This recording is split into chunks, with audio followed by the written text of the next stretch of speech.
പരമ്പരാഗതമായി തന്നെ മലയാളക്കരയിൽ ഹൈന്ദവ വിവാഹങ്ങൾക്ക് നാദസ്വരം പ്രധാന ഘടകമാണ്. എന്നു മുതലാണ് നാദസ്വരം ഹിന്ദു വിവാഹങ്ങളുടെ ഭാഗമായതെന്നും വ്യക്തമായ കണക്കുകളില്ല. പരമ്പരാഗതമായി തന്നെ ഹൈന്ദവ വിവാഹ ചടങ്ങുകളെ നാദസ്വര വിദ്വാൻമാർ സംഗീത സാന്ദ്രമാക്കിയിരുന്നു. എന്നാൽ പതിവ് രീതിയിൽ നിന്നും വ്യത്യസ്തമായി ഇന്ന് പത്തനാപുരം ക്രൗൺ ഓഡിറ്റോറിയത്തിൽ നടന്ന വിവാഹ ചടങ്ങിൽ ഒരു പെൺകുട്ടിയാണ് നാദസ്വരം ആലപിച്ചത്.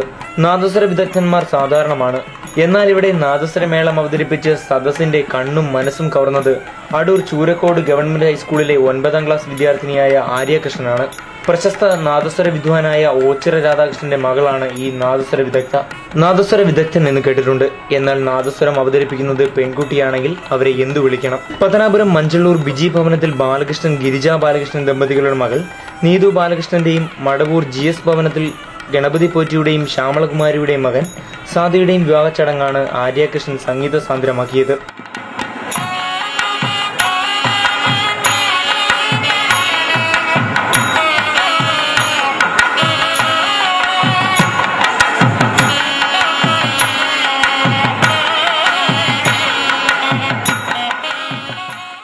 മംഗളമുഹൂർത്തത്തിൽ പൂമുഖവാതിൽക്കൽ സ്നേഹം വിടർത്തുന്ന പൂന്തിങ്കളാകുന്നു ഭാര്യ എന്ന പ്രശസ്തമായ ഗാനമാണ് ആര്യ നാദസ്വരത്തിലൂടെ ആലപിച്ചത്.